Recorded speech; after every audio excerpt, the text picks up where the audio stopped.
I paid a fortune to get these stories told. And when you hear them straight from the source, you'll be shocked.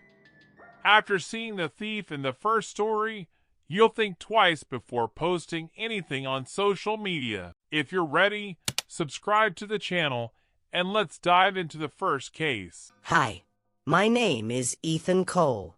I'm 17 years old, a senior in high school. All my life, I've been ordinary, not too social, not too quiet. But what happened last month still keeps me up at night. It all started on a Friday evening. I was home, doing homework on my computer. Then I got a notification on my phone. And from that moment on, everything went downhill. You'll see it for yourself. Someone tagged me on Instagram. The username was mine. The profile picture was me. But I never took that photo. I opened the page. Hundreds of posts. Someone who looked like me, dressed like me, talked like me. But it wasn't me. There were videos. Someone walking through the school hallway, reading in the library, standing in front of my house. All of them looked like me. But I was home when those were taken. At first, I thought it was a joke. Maybe a friend messing with me. I wasn't completely wrong. But they weren't really a friend. Did they copy my face? Some of the videos were taken in places I've never been. One was in an abandoned building. Graffiti on the walls. I recognized it. The old storage behind our school. 1:40 a.m. My phone rang. No caller ID. I didn't answer. A minute later, a message. A photo. Taken from my bedroom window. While I was sleeping. I told myself it couldn't be real. But if I had known what was coming, I would have taken it seriously. I jumped out of bed. Ran to the window. No one. But outside, under the streetlight, someone was standing. Dressed in all black. Face hidden. Holding a phone. Looking straight at me. I called the police. They came. I showed them the photos. Gave them the Instagram account. Described the person I saw. Next day, police were at school. They walked through the halls. Asked questions. I stayed quiet. Just watched. That account stayed active for a week. Every night, new photos. Sometimes in the bathroom. Sometimes in the locker room. Sometimes in my room. While I was sleeping. One night, I got a video. It was my voice. But I wasn't speaking. Ethan isn't me anymore. He's nothing. I'm the real one now. It was my voice. But something was off. Cold. Empty. Like a robot with no soul. The police traced the IP. It came from school. The computer lab. They checked the security cameras. And then, I saw him. Logan. A guy I never liked. Quiet. Kept to himself. Always looked at me. Like he was studying me. They brought him in. Went to his house. On his computer. Hundreds of photos.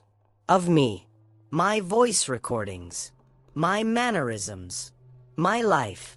But the worst part was what they found on his phone. Messages he sent me at night. Photos taken in the dark. My face. Distorted. Fake leaks made with Photoshop. It was like he wanted to erase me. Logan had been copying me. Creating social media accounts. Talking like me. Dressing like me. Watching me. Psych evaluation said. Obsessive behavior. Identity disorder. And a desire to replace me. But the scariest thing was the notebook they found in his room. Inside, he had written, "Ethan must become me. While he sleeps, I'll live his life. He must be silent. I must speak." On the last page, A drawing. My face. But no eyes. Just black holes. Underneath, one sentence. If I take his eyes, I become him. Logan was arrested. The account was deleted. But me. I still look out my window at night. Sometimes, I think I see that shadow again. Sometimes, my phone rings. No caller ID. And sometimes, I wake up and notice things in my room have moved. Like someone was here. Watching me. Still copying me. One night, I woke up. My phone screen was on. A new message. You're still here. But I'm closer now. You experienced something terrible as a child, and your memory was wiped clean. You don't remember your name. Not even your mother. How would that feel? Write it in the comments. Now let's listen to Noah, or maybe it's Oliver speaking. Hi. My name is Noah Carter. I'm 12 years old. Telling this story isn't easy. Because some things I don't remember. And some I don't want to. It was the last week of March, last year. I was supposed to go home after school. But I didn't. Because I never made it home. That day, the sky was gray. Light rain. I grabbed my backpack and walked to the bus stop. Like always. But that day, someone was there. An old man. Tall. Thin. Wearing a brown trench coat. Holding a cane. But he didn't seem to need it. He just held it. He looked at me through his glasses. And smiled. Coming from school, he asked. I nodded. Yes. Going home? I nodded again. If you want, I can take you a shorter way, he said. I'm headed that way too. Normally, I wouldn't believe something like that. But that day, something was off. Like my brain was foggy. Like someone turned down the voice inside me. And I followed him. We walked together. The streets were familiar. Then, we turned into one I'd never seen. Narrow. Stone paved. Old houses. Windows shut. No streetlights. Shortcut, he said. No one knows it. But I do. I felt uneasy. But my feet kept moving. Like I wasn't in control. We stopped in front of a building. 2 stories. Looked abandoned. Dirty windows. Doors slightly open. A faint light inside. Let's wait here, he said. Rain's about to get worse. We went in. The smell, mold, dust, old wood. Ceiling sagging. Cracks on the walls. But the strangest thing. Child drawings on the walls. Drawn with red crayon. People with no faces. Eyes black as night. In one word, silence. I sat on a couch. He went to the kitchen. Muttering something. Sounded like a song. But I couldn't understand the words. Then, everything went dark. I woke up at the bus stop. Same place. But it was daylight. A police car was in front of me. A woman ran toward me. It was my mom. She was crying. She grabbed me. Oliver, she said. But I looked at her. And said nothing. I didn't remember my name. Her face felt unfamiliar. Police asked questions. What happened? Who were you with? Were you taken? But I remembered nothing. Only the drawings. The black eyes. And that word, silence. I was taken to the hospital. Brain scans. No physical damage. But my memory was gone. I was starting from zero. Psychologists came. Post-traumatic amnesia, they said. Maybe it'll come back. Weeks passed. Months passed. I still don't remember that day. Police investigated. Checked cameras. Last person to see me. A woman. She said he wasn't alone. There was an old man. Tall. But I couldn't see his face. It was blurry. Police searched abandoned houses. But the one I described didn't exist. That street wasn't on any map. A detective came to see me. His name was Detective Harris. These cases are rare, he said. Sometimes kids disconnect, lose touch with reality. But your case is different. I told him about the drawings, the black eyes, the red crayon, the word silence. He nodded. You know, he said, back in 1998, same area, another kid went missing. 3 days later, found at the same bus stop. He couldn't speak. Same age. Same backpack. Same silence. That kid took his own life a year later. I'm still here. Back at school. But my friends look at me differently. Like I'm someone else. Sometimes I wake up at night. A shadow at my window. Black coat. No face. Holding something. A red crayon. And sometimes, I find drawings on my wall. I didn't make them. But they're there. People with black eyes. And that word, silence. My name is Noah Carter. But my family calls me Oliver. I don't know what happened. But even my name isn't clear anymore. You go camping with your best friend. But on the second morning, you wake up and they're gone. This isn't just a story. If I made a movie out of it, you'd be hooked. Anyway, no time to waste. You're now listening to Liam. Hi.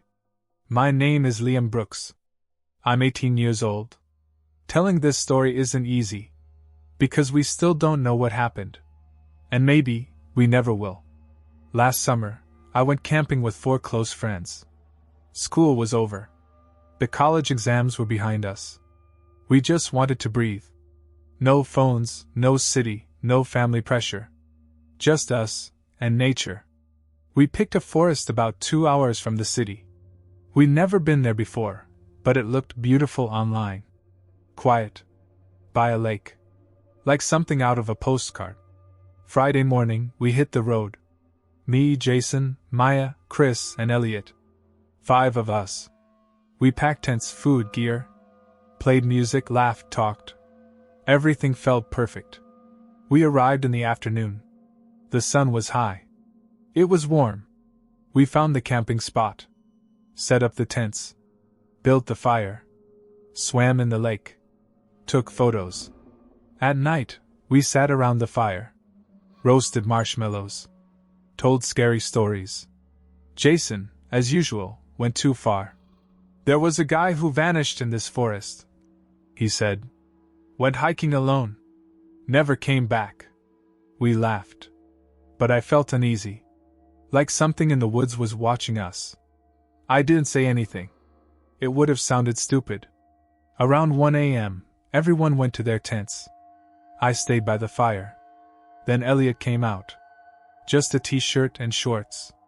Holding a flashlight. Where are you going? I asked. Just a walk, he said. Alone? Yeah. I need to clear my head. Elliot was quiet sometimes. Liked being alone. So I didn't stop him. Be careful, I said. He nodded. And walked into the woods. Next morning, Elliot was still gone. At first, we didn't panic. Maybe he was by the lake. But hours passed. No sign. His phone was in the tent. His shoes too. Only his night slippers were missing. We panicked. Split up. Called his name. Searched the lake, the trails, the rocks. Nothing. At 2 p.m., we called the police. They came. Search and rescue started. Drones. Dogs. Thermal cameras. But no Elliot. We stayed the night. No one spoke. We didn't even light a fire. It felt like the forest swallowed us. Next morning, 6 a.m. A voice on the police radio. Someone found on the North Shore. We ran. It was Elliot. Standing. Butt naked. No clothes. Feet covered in mud. Eyes wide open. And smiling. But that smile wasn't real. It looked glued to his face. Like someone told him, "Smile." Police took him to the hospital. We followed. Doctors found no physical damage. But Elliot didn't speak. Just smiled. Eyes locked on something. But there was nothing there. He was admitted to psych. Didn't talk for days. Then, strange things started. At night he screamed, "Give me back my eyes!" But his eyes were fine. Doctors were confused. One night, they found a sentence written in blood on his wall. "I'm not Elliot." But he was alone in the room. And his clothes were clean. Where did the blood come from? Psychologists said it was severe dissociation. Maybe he saw something in the woods, they said. His mind shut down to protect itself. But Elliot's family said he wasn't the same. His eyes are different, his mom said. Elliot never looked like that. One day, Dr. Harris called me. "Liam," he said, "there's a security camera near the campsite. We got footage from the night Elliot disappeared. In the video, Elliot walks into the woods. Then, static. And after a few seconds, Elliot comes back. But his walk is different. Shoulders lower. Steps slower. And he's smiling." Dr. Harris paused the video. "This kid isn't Elliot," he said. "Or not anymore. Elliot's still in the hospital. They give him meds. But nothing works. He still screams at night. Talks to himself. Draws on the walls. People with black eyes. And always the same word. Come back. Doctors are lost. His brain suffered a shock, they say. Whatever he saw that night broke him. But we don't know what happened. What did Elliot see in the woods? Why wasn't he the same when he came back? We don't know. And maybe we never will. But me, sometimes I wake up at night, thinking about that night at camp. And I hear a voice whisper, "He came back. But Elliot stayed there." There could be so many stories from this, but that's all for now. If you experience something like this, reach out to me through the email in the description. Don't forget to like the video and take good care of yourself. I love you all.